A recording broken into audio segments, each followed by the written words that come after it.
Firma 2A Group e Valon Ademit është rikthyer sërish në fshatin Mifol për të marrë vera inerte.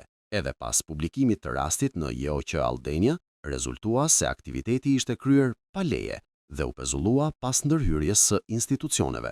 Në janar të vitit 2026, kompania solli fadroma dhe kamion në zonë dhe për disa ditë me radhë qindra mjete transportuan vera drejt kantierit të aeroportit. Punimet nisën pa leje mjedisore dhe pa miratim nga institucionet përgjegjëse, ndërsa firma u mbështet vetëm në një shkresë të njësisë administrative Novosel, që i referohej një vendimi të vitit 2014 për përdorimin e zonës si vend varezash. Banorët e Mifolit reaguan duke denoncuar shkatrimin e pronave. Një prej tyre, Ilir Moçka, bëri kallëzim në polici, por sipas tij ndaj denoncimit nuk u mor asnjë masë konkrete. Pas publikimit të rastit në JOQ Albania, Inspektorati Kombëtar i Mbrojtjes së Territorit ndërhyri dhe njoftoi pezullimin e punimeve për mungesë dokumentacioni. Edhe prefektura kërkoi sqarime nga Bashkia Vlorë për aktivitetin e firmës. Në një përgjigje zyrtare të datës 10 shkurt, Bashkia Vlorë deklaroi se kompania nuk kishte asnjë leje për marrjen e verave.